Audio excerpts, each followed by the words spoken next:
Tumsifu Yesu Kristo. Karibu katika mwendelezo wa vipindi vya Mbiu ya Heri, vipindi ambavyo vinakujia moja kwa moja kutoka Seminari Kuu ya Kitaifa ya Familia Takatifu inayopatikana Jimbo Katoliki la Kahama.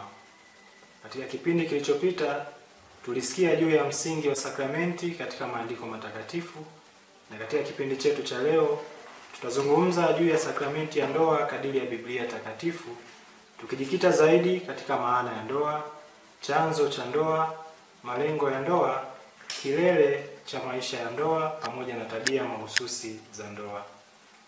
Mada hii inawasilishwa kwako nami Frateli Petro Ndege Chacha wa Jimbo Katoliki la Musoma.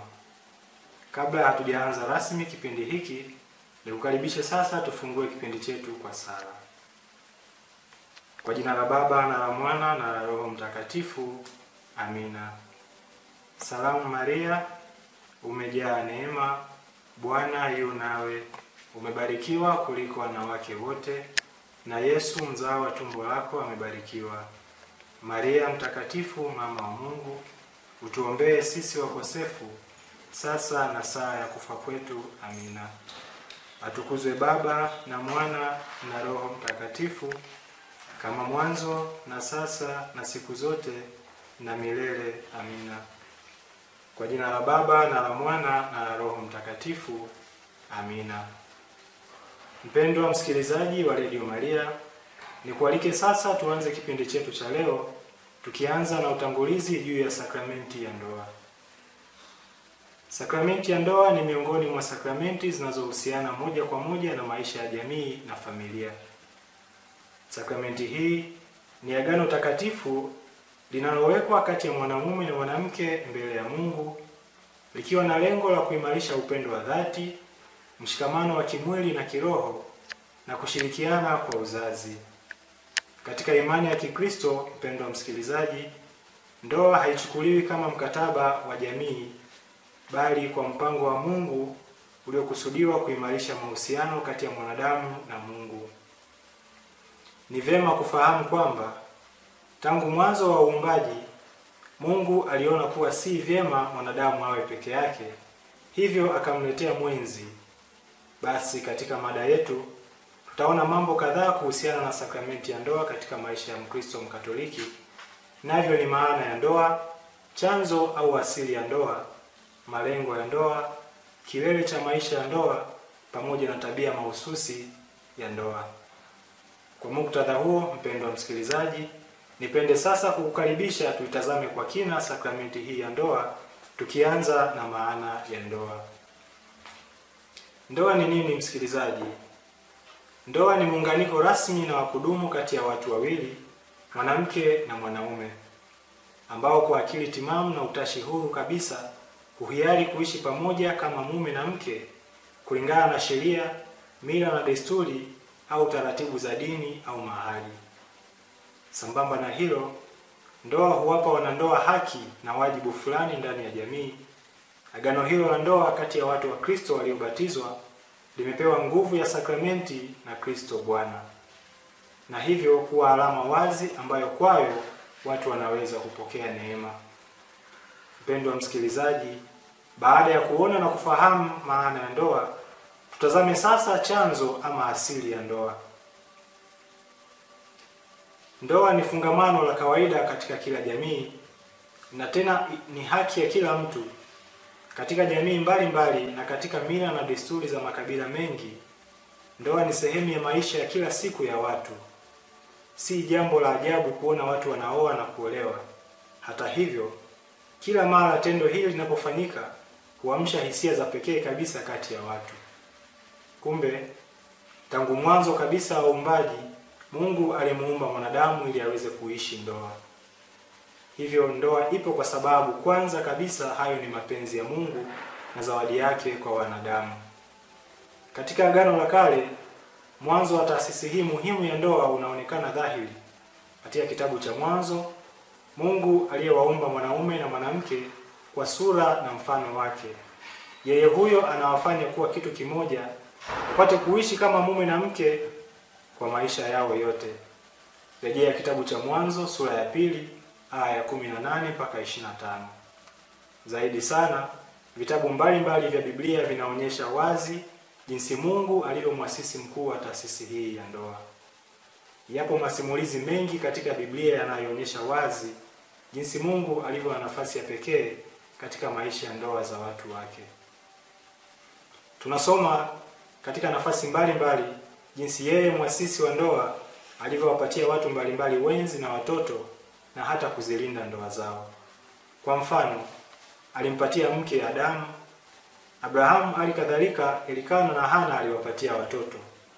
Aliilinda pia ndoa ya Yosefu na Maria pale ambapo mashaka yaliingia. Mpendwa msikilizaji, katika Agano Jipya upo mwendelezo wazi kabisa wa fundisho la ndoa. Kwanza kabisa, utimilifu wa ufunuo wa Mungu kwa watu wake ambao ulidhihirishwa katika nafsi ya mwanaye aliyetoa mwili. Rejea Injili ya Yohane sura ya 1 aya 14. Una mfano wa ndoa. Kwa tendo la nafsi ya pili ya Mungu kuutoa mwili na kukaa kwetu ilifanyika ndoa kati ya mbingu na dunia, ya mbinguni yakaunganishwa na ya duniani, ubinadamu ukaunganishwa na Mungu. Vile vile, wakati wa utume wake wa hadharani hapa duniani, Kristo hakuichukulia ndoa kwa wepesi, bali aliipa uzito unaostahili. Kwa mfano, alishiriki katika harusi ya Kana, na huko ndiko alifanya ishara yake ya kwanza alipogeuza maji kuwa divai. Tunayasoma haya katika Injili ya Yohane sura ya 2 aya ya 1 mpaka ya 11.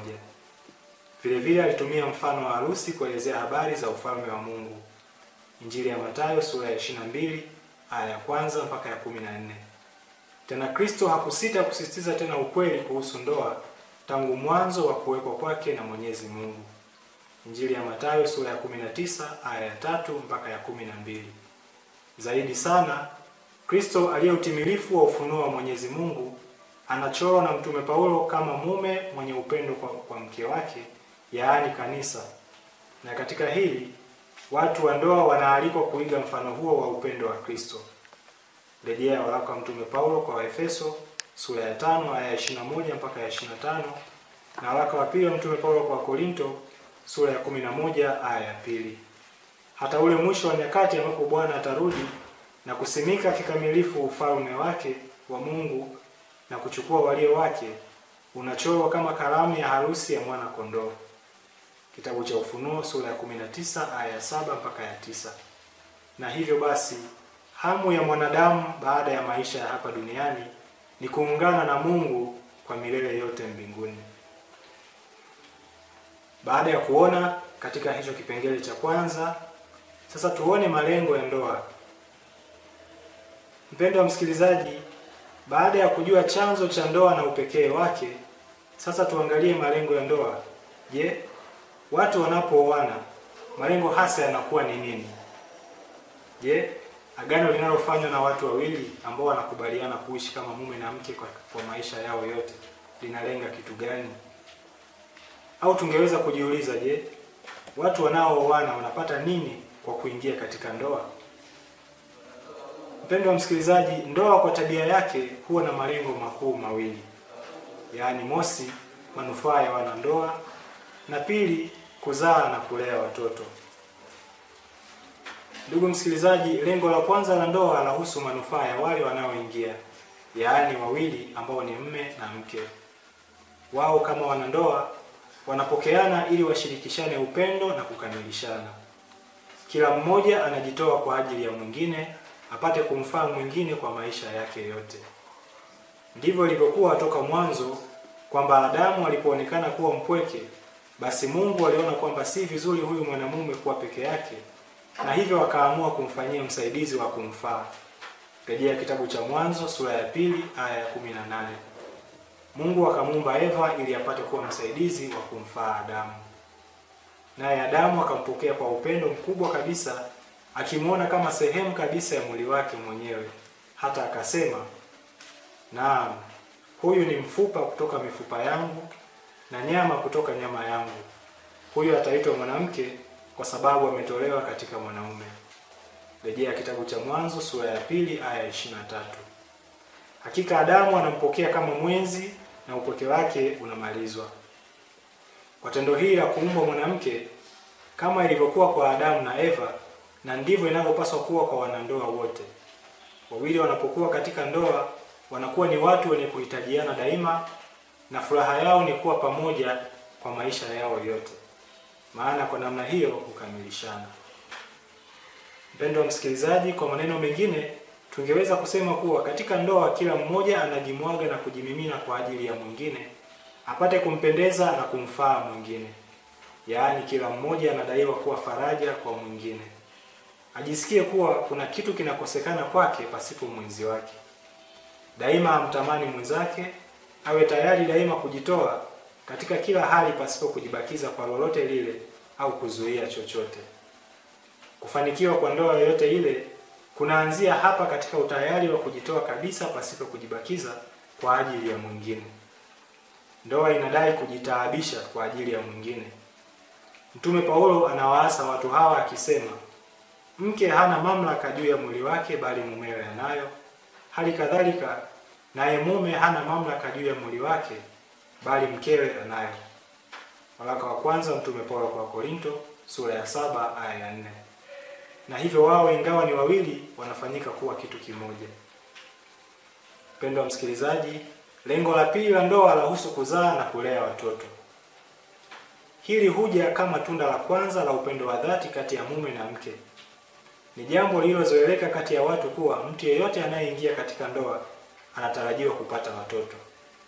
Hii ndiyo sababu watu wengi huanza kujiuliza maswali lukuki na hata kuanza kutilia shaka, wasiwasi au tuhuma pale ambapo wanandoa wamekaa kwa kitambo pasipo kuwepo dalili yoyote ile ya kuwa na mtoto.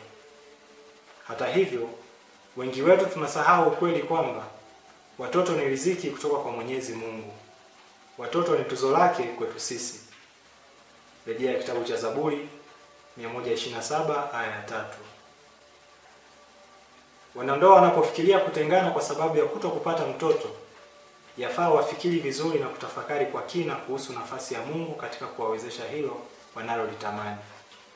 Habari ya Abrahamu na mkewe Sara ni fundisho kuu. Hawa waliishi kwa miaka mingi bila hata kupata mtoto, lakini Mungu kwa wakati aliotaka mwenyewe aliwajalia hawa wawili kupata mtoto wao wa pekee waliyemuita Isaka. Basi kwa kuwa watoto huja kama zawadi kutoka kwa Mungu, mume na mke wapatapo watoto yawapasa kutambua kuwa wamefanywa kuwa washiriki wa kazi ya uumbaji ya Mungu. Hivi ndivyo Mungu anavyopenda iwe tokea mwanzo wa nyakati alipowaumba mwanamume na mwanamke, na akawabariki akisema, zaeni muongezeke, mkaijaze nchi na kuimiliki, mwatawale samaki wa baharini, ndege wa angani na kila kiumbe hai kitembeacho duniani. Rejea kitabu cha Mwanzo sura ya 1 aya ya 28. Aidha, ndugu msikilizaji, wanandoa wanapopata watoto na hivyo kushiriki katika kazi ya Mungu ya uumbaji, wanapokea wajibu mwingine mkubwa zaidi unaowadai wao kama wazazi kuwalea watoto wao katika imani, fadhila na tunu za kibinadamu. Wanapaswa kuwalea watoto wao vizuri, wapate kukua katika imani kwa Mungu na maadili mema. Wajibu huu ni mkubwa na unadai kujitoa kweli kwa upande wa wazazi. Katika malengo haya mawili ya ndoa, yaani la kwanza likiwa ni manufaa ya wanandoa na pili likiwa ni kuzaa na kulea watoto, tunaweza kuona wazi kwamba mkono wa Mungu haukwepeki hata kidogo. Malengo haya mawili kwa kweli hayategemei moja kwa moja mapenzi ya wanandoa. Ingawa wao wanayashiriki, bado yanabaki kuwa mambo ambayo kwa kiasi fulani yako juu ya mamlaka au uwezo wao. Kama ilivyo katika chanzo cha ndoa, vivyo hivyo katika malengo ya ndoa, mkono wa Mungu haukwepeki. Nafasi ya Mungu inajitokeza vizuri kabisa katika malengo haya mawili ya ndoa. Baada ya kuyafafanua malengo ya ndoa, sasa tusonge mbele na kuangalia kilele cha maisha ya ndoa. Tujiulize swali, je, baada ya wawili kukubali kuoana na kuishi pamoja kama mume na mke na kwa mapenzi ya Mungu kupata watoto, wanakuwa wamefikia ukamilifu au kilele cha maisha yao kama wanandoa? Jibu la moja kwa moja kwa swali hili ni hapana. Kuhiari kuishi pamoja kama mume na mke na kupata watoto ni jambo moja. Tena ni mwanzo tu wa safari ndefu yenye kilele chake katika Mungu aliye muasisi wa taasisi hii muhimu ya ndoa. Ukamilifu wa maisha ya ndoa ni kuupata utakatifu. Huo ndio ushindi baada ya mapambano.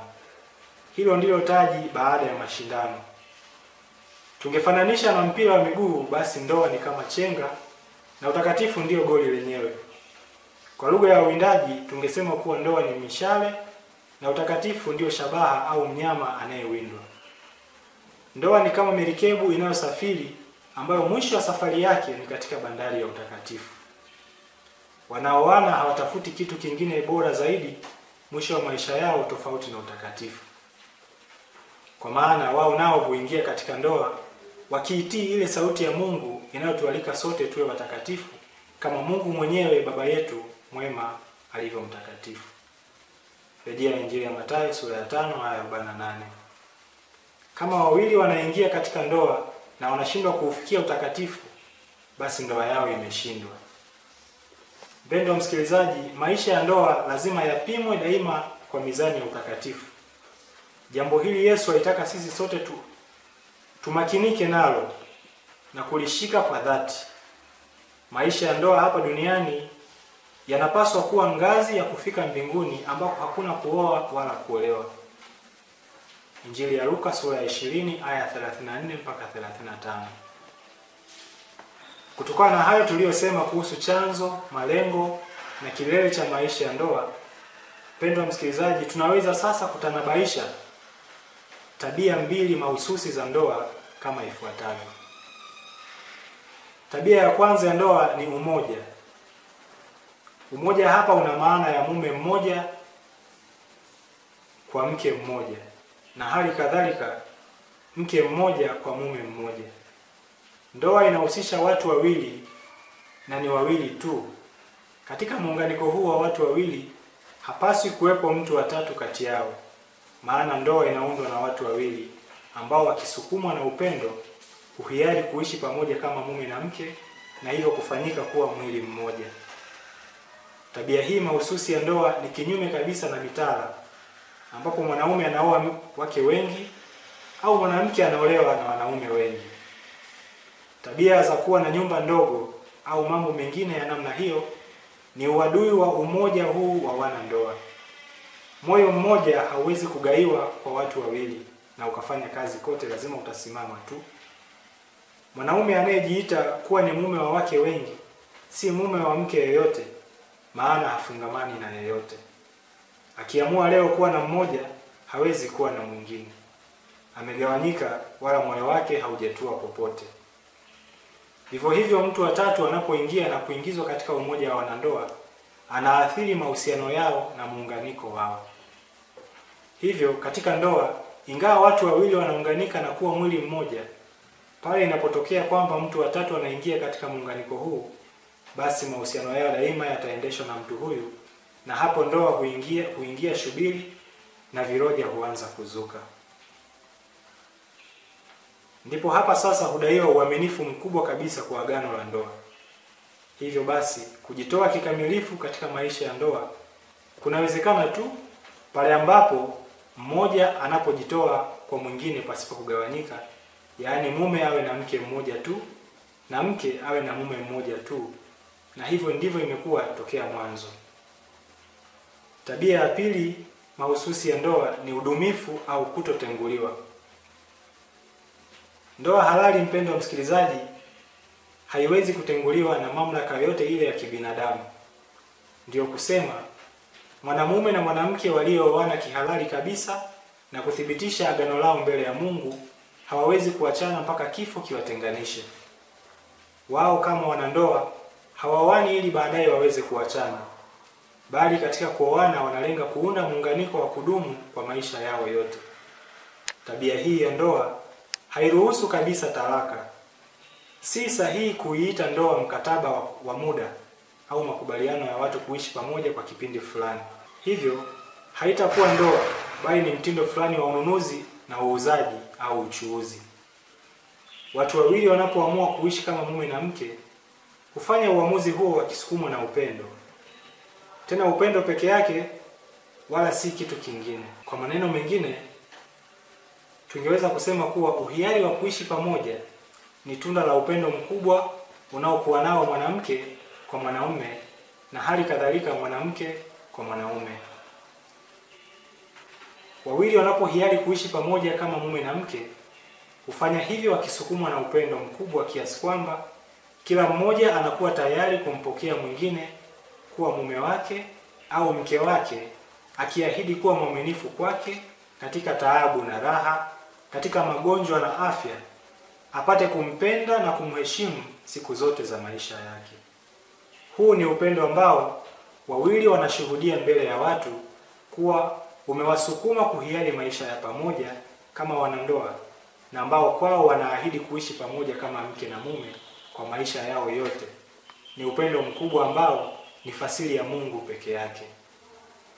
Kwa maneno mengine, wanakiri wazi mbele ya watu kwamba katika kuhiari kwao kuishi pamoja kama mke na mume pana mkono wa Mungu. Yaani mamlaka inayowaleta pamoja ni kubwa zaidi kuliko wao wenyewe. Ndiyo maana agizo la Bwana ni lazima kulitii, kwamba alichounganisha Mungu mwanadamu asikitenganishe. Injili ya Mathayo sura ya 19 aya ya 6. Mpendwa msikilizaji, tunapoelekea mwisho wa kipindi chetu cha leo, sala ya wanandoa daima lazima iwe ni ile yenye kuomba umoja na udumifu katika ndoa yao. Kama Tobia na mkewe Sara walivyosali kuombea ndoa yao, vivyo hivyo kila mwanandoa anapaswa kusali kama wao, akisema: utukuzwe Mungu wa wazee wetu, jina lako lisifiwe milele na milele. Mbingu zikutukuze, navyo viumbe vyako vyote milele na milele. Ndiwe uliyemuumba Adamu, ndiye uliyemuumba Hawa mkewe, amsaidie na kumtegemeza. Binadamu wote wametokana na hao wawili. Ndiwe uliyesema, si vizuri mwanamume kuwa peke yake, tumuumbe mtu wa kumsaidia yeye, aliye kama yeye. Kwa hiyo namchukua dada yangu si kwa sababu ya tamaa ya mwili, ila nafanya hivyo kwa dhamiri safi. Uwe na huruma kwake na kwangu, utufikishe uzeeni pamoja. Sala hii tunaipata katika kitabu cha Tobiti sura ya 8 aya ya 5 mpaka ya 7.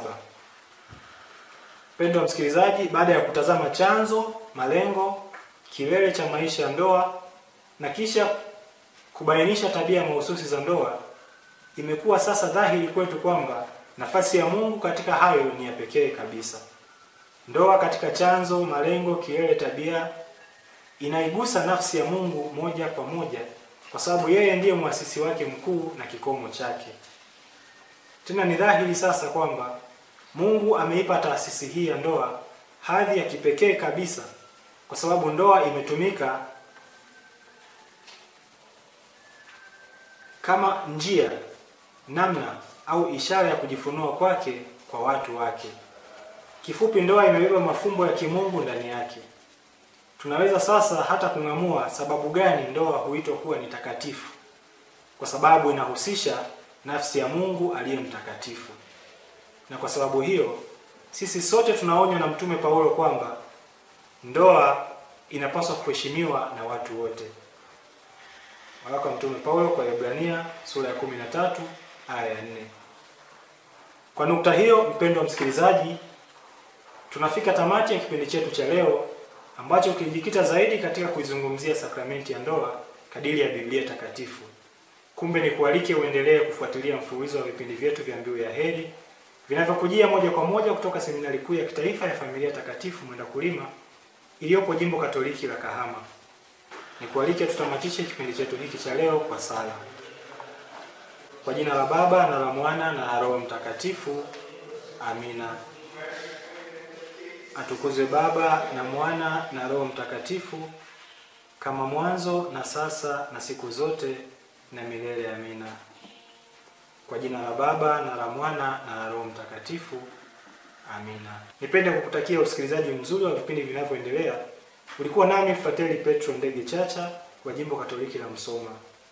Mama Maria, mama wa wote. Tumsifu Yesu Kristo.